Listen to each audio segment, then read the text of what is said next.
A woman's pregnancy journey is a personal, unique experience. However, for Black women, that experience is often plagued by a higher possibility of complications. It's a systemic problem healthcare professionals here in Arkansas are working to dismantle, but as THV 11's Michaelan Johnson shows us, advocacy for Black pregnant women is still needed. Any of my Black moms, 100% of them, their main reason for getting a doula, their number one reason is advocacy. Alexis Jackson is a certified birth and postpartum doula. To provide that emotional and physical support. A lot of women are looking for an extra person to help them make it through the journey. In an expecting mother's corner, she is that extra person, a knowledgeable support system who's also willing to speak up on their behalf. I'm here as a bridge between the mother and the medical system. Dr. Gloria Richard Davis says across the board, Black women are more likely to have a negative outcome compared to white women. We know that Black women are 2 to 3 times more likely to die in childbirth. And Arkansas, of course, has the same statistics. For Jackson, that statistic almost became her reality. I wish I would have had someone there. My pregnancy was fine. It was normal. Everything was going great up until it didn't. One day I woke up and I was like swollen from the waist down. Couldn't see my ankles anymore. It was bad. Advice from family downplayed this as simply normal pregnancy symptoms. They weren't. That same day, Alexis was rushed to the ER. I had preeclampsia. A whirlwind, as she describes it, led to an emergency C-section. 2 o'clock in the morning, the lights come on, nurses rush in, we have to take the baby now. And my son was 6 weeks early. The problems caused by preeclampsia often go away after a baby is born. But for Alexis, this nightmare continued, getting much worse. Unfortunately, I was not looked after the way I was supposed to have been. My mom found me on the floor. I ended up having a seizure while she was gone. The nurses didn't know I was there on the floor.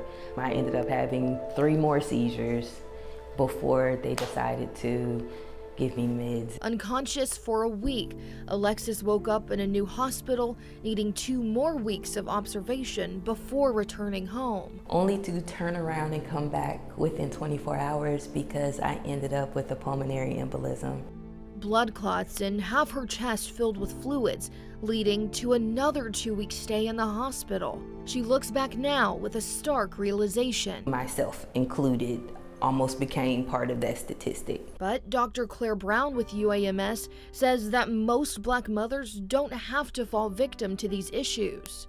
Around 90% of maternal mortality is theoretically preventable. Data from the Arkansas Maternal Mortality Review Committee backs that up.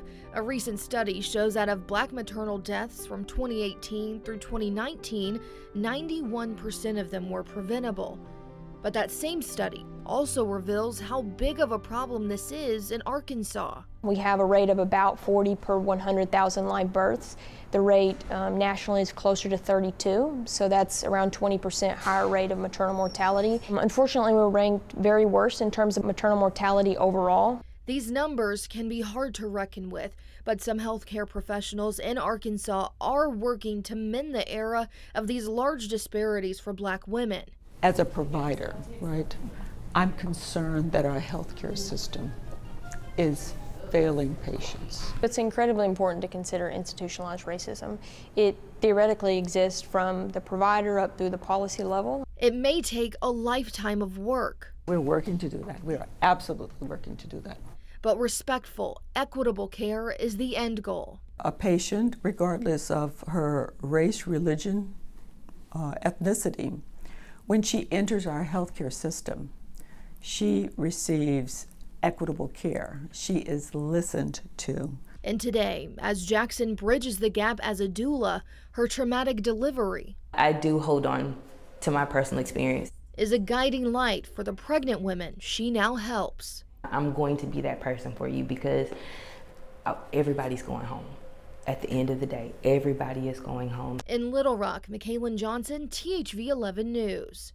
Oh, wow, wow. You know, the first step in making change is to shed light on the problem and hearing the stories, and we just did that. A very important conversation, and local women, you know, going through these some of these issues. So we'll of course follow up on this story. 91% preventable. Yeah. Well, there are some policy changes that are hot topics in the state right now, including advocates pushing for a Medicaid extension. This change would allow Medicaid coverage for women a full year postpartum. Right now, it's only 60 days.